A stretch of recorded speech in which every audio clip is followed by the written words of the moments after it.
Simple permanent tissue में हमने पढ़ा these are of three types: parenchyma, collenchyma and sclerenchyma. These are simple permanent tissues. There is one another kind of tissue which is called epidermal tissue. Epidermal. Okay, so जो parenchyma, collenchyma और sclerenchyma है, इन तीनों को हम ground tissues बोलते हैं. ठीक है, ग्राउंड टिश्यूज़. सो कोई आपसे पूछे ग्राउंड टिश्यूज़ क्या है? Ground tissues means basic tissues जो सिंपल टिश्यूज़ हैं, पैरेन्काइमा, कोलेनकाइमा, स्क्लेरेनकाइमा. ठीक है, तो इन्हीं टिश्यूज़ के अलावा एक और टिश्यू है जिसको हम बोलते हैं डर्मल टिश्यू या फिर एपिडर्मल टिश्यू. ये भी जो है सिंपल परमानेंट टिश्यूज़ में ही आता है. So what is epidermal tissue? So epidermis आपको पता है, epidermis is the outermost layer of cells. So epidermal tissue is present in the outermost layer of cells. कोई भी सेल है उसके अराउंड जो एपिडर्मिस है that is contains epidermal tissues. आपकी बॉडी, ह्यूमन बॉडी में जो skin है उसके ऊपर क्या है? एपिडर्मिस है, एपिडर्मल टिश्यू है. सिमिलरली प्लांट्स में भी एपिडर्मल टिश्यू है. सो ये जो डायग्राम है इसमें आपको क्या दिख रहा है? देखिए, ये माइक्रोस्कोप के अंदर जब आप एक लीफ को देखते हो, रियो प्लांट की लीफ को या किसी भी प्लांट की लीफ को आप देखते हो, तब आपको कुछ ऐसा दिखाई देता है. तो एक्चुअली ये है क्या? ये प्लांट की जो है एपिडर्मिस है. इसमें आप करते क्या हो, किसी भी प्लांट की एक लीफ लेते हैं, उसकी जो एपिडर्मिस आउटर स्किन होती है उसको निकालते हैं और उस एपिडर्मिस को स्टडी करते हैं. लोअर साइड में जो लीफ की जो लोअर साइड होती है उसकी एपिडर्मिस को निकाल कर हम स्टडी करते हैं. ठीक है, तो जब आप उसको हम माइक्रोस्कोप के नीचे जो भी प्रोसीजर है उसके अकॉर्डिंग हम रखते हैं, तब हमें ये दिखाई देता है. तो ये क्या है? ये जो आपको सेल्स दिखाई दे रही हैं, इन सेल्स को हम कहते हैं epidermal cells. Okay, these are epidermal cells, outer most covering. Okay, and their function, what will be their function? क्योंकि आउटर मोस्ट है, so they have protective function. They protect the plant against any injury. They protect against any injury or any attack by fungus or bacteria, right? And they also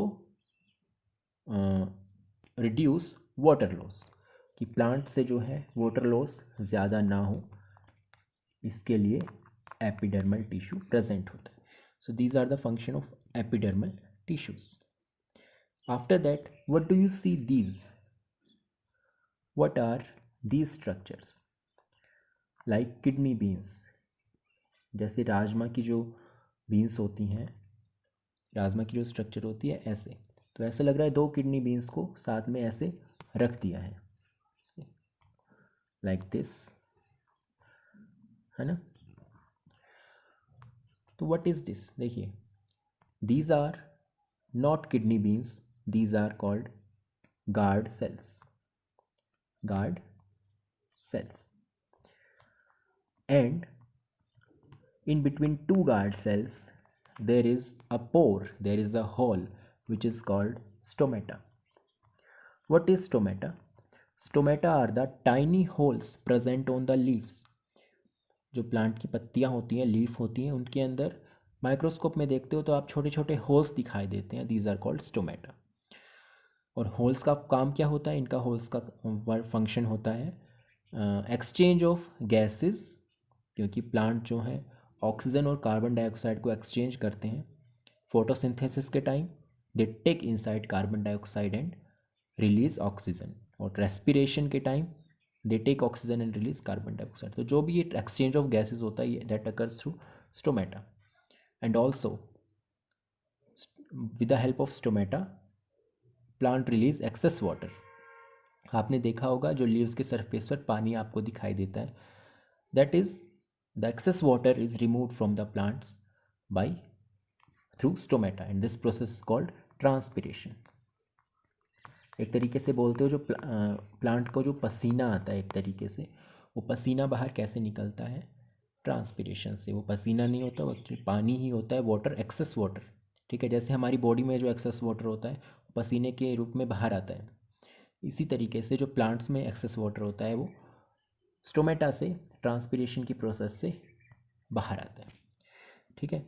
so these you will study this in detail in 10th class. So these tiny pores are called stomata and these are surrounded by guard cells, okay.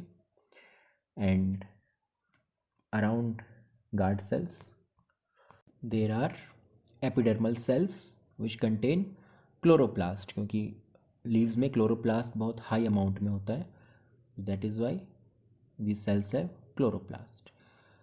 So these are epidermal cells, epidermal tissues. So this epidermis can be thick or it can also be thin according to the environment. For example, जो desert होते हैं, desert में जो plants होते हैं, सो वहाँ पर water already बहुत कम होता है. So to prevent water loss the desert plant epidermis has a waxy thin coating. Okay, desert plant has waxy thick coating which is made up of cutin. ठीक है, which is made up of cutin, okay, which prevents water loss from the plants. Cutin is a waterproof material. Okay, so जो epidermis cells are living cells, जो epidermal tissue में cells होती हैं living cells होती हैं. Cutin इनके अंदर होता है, waterproof material, waterproof substance. Okay, और जब भी प्लांट की प्राइमरी ग्रोथ होती है, मींस जब भी प्लांट की लेंथ जो बढ़ती है ड्यू टू एपिकल मेरिस्टम, उस ग्रोथ के टाइम पूरे प्लांट में एपिडर्मिस प्रेजेंट होती है, ठीक है. Epidermis is formed in plants during primary growth. तो जैसा कि आप पहले पढ़ चुके हैं, देयर इज़ मेरिस्टेमेटिक टिश्यू में, अभी हम परमानेंट टिश्यू पढ़ रहे हैं, सिंपल परमानेंट टिश्यू. इससे पहले हमने मेरिस्टेमेटिक टिश्यू पढ़ा था which is dividing tissue, growing tissue. So उसमें जो है एक एपिकल मेरिस्टेम है और एक lateral meristem. Apical meristem growth जो है tips, growth of tips of stems and roots. Lateral जो है जो स्टेम की जो मोटाई, गर्थ है, उससे रिलेटेड है. तो एपिकल मेरिस्टेम को हम प्राइमरी मेरिस्टेम भी बोलते हैं, ठीक है. Apical meristem is primary meristem, is due to primary meristem. And lateral जो मेरिस्टेम है that is secondary. Okay, so आपको secondary meristem it means that is lateral meristem. Secondary meristem की ग्रोथ हो रही है मतलब प्लांट की जो गर्थ है, मोटाई है, वो बढ़ रही है. प्राइमरी मेरिस्टेम मीन्स प्लांट की जो पार्ट्स की हाइट है, लेंथ है, वो बढ़ रही है, ठीक है. Okay, so this epidermal tissue is formed during primary growth of the plant. Okay, so इस एपिडर्मिस के अलावा एक और आउटर लेयर होती है प्लांट्स में जिसको हम बोलते हैं बार्क ऑफ द ट्री या फिर cork cells. So bark of the tree से आप फैमिलियर हैं. जो ट्री के बाहर जो आपको एक बहुत सख्त, बहुत स्ट्रॉन्ग जो आपको लेयर दिखाई देती है, that is bark of the tree and it has cork cells. Right, this is bark and it contains cork cells. ठीक है, this is not epidermis, this is not epidermal cell, this is different from epidermal cells. Okay, and how this bark is formed, ये bark कैसे बनती है. जैसे कि आपको पता है एपिडर्मस बनती है, एपिडर्मिस, एपिडर्मल जो टिश्यू होता है that is formed during primary growth, ठीक है. But bark of the tree is formed during secondary growth of the plant. Secondary growth mean lateral meristem, जो प्लांट की गर्थ होती है, जो प्लांट के स्टेम की जो मोटाई होती है वो बढ़ती है. जब लेटरल मेरिस्टम डिवाइड करता है उस टाइम पे उस प्रोसेस से जो है ट्रीज़ की बार्क बनती है. और जब हम माइक्रोस्कोप से देखते हैं उसको, बार्क ऑफ द ट्री, तो कुछ ऐसा दिखाई देता है, ठीक है. बहुत थिक, बहुत स्ट्रॉन्ग, प्लांट को सपोर्ट देने वाली ये लेयर होती है. तो जैसे कि आपने एपिडर्मस में पढ़ा था वो क्यूटिन की बनी होती है, ठीक है, वाटरप्रूफ. लेकिन जो बार्क ऑफ द ट्री होता है उसमें और भी जो है स्ट्रॉन्ग सब्सटेंस होता है जिसको हम सुबेरिन बोलते हैं. Suberin is very very waterproof and impermeable and very strong hard substance that is present in bark of the tree. And bark of the tree has cells which are called cork cells. So bark of the tree structure looks like this. तो कैसे ये bark of the tree form होती है? देखिए, आपने lateral meristem में पढ़ा था, ट्री की गर्थ जो है, मोटाई है जो है, वो इंक्रीज होती है, ठीक है. So what happens when lateral meristem grows? जब लेटरल मेरिस्टेम ग्रो कर रहा होता है या सेकेंडरी मेरिस्टेम ग्रो कर रहा होता है, तो ये सेकेंडरी मेरिस्टेम रिप्लेस कर देता है एपिडर्मिस को, ठीक है. जो एपिडर्मिस जो प्राइमरी ग्रोथ के टाइम पे प्लांट में प्रेजेंट रहती है या सॉफ्ट पार्ट में प्रेजेंट रहती है, जैसे कि लीव्स में एंड स्टेम में भी होती है, स्टार्टिंग में, शुरुआत में होती है जब प्राइमरी ग्रोथ होती है.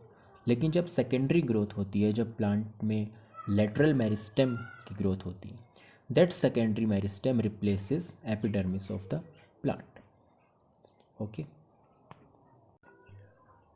So a layer of secondary meristem replaces the epidermis.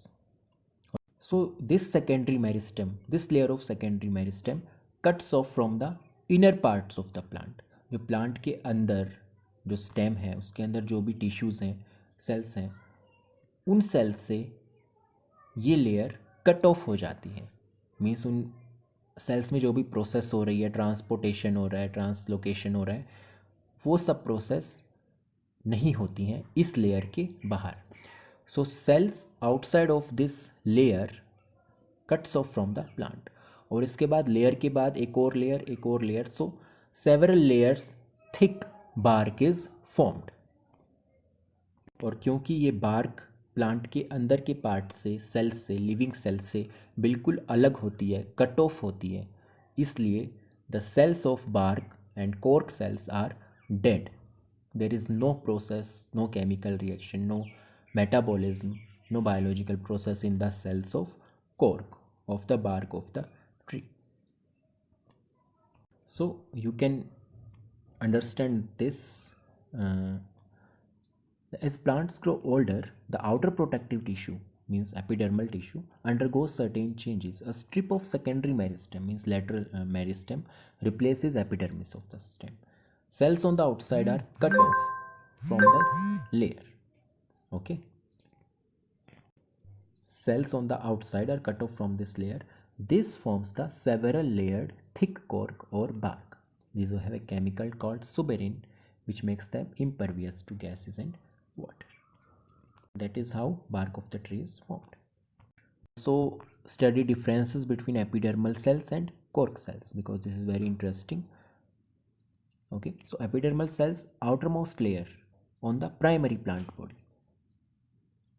and cork cells, outermost layer of secondary stem and root. Primary plant body means which is formed due to primary growth due to apical meristem, and secondary plant body means which is formed due to secondary growth, means which due to lateral meristem. Okay. So epidermal cells plant के starting में जो है, जब plant छोटा होता है थोड़ा, तब बनती हैं. कॉर्क सेल्स बाद में बनती हैं जब प्लांट ओल्ड हो जाता है, जब उसकी सेकेंडरी ग्रोथ, गर्थ की ग्रोथ ज़्यादा होती है. Okay. So that is one difference. ये डिफरेंस भी हम कर चुके हैं. Difference of primary growth and secondary growth ही हम कर चुके हैं. Okay. And epidermal cells are living cell, cork cells are non-living cells, secrete cutin and secrete suberin. So these are some differences, basic differences.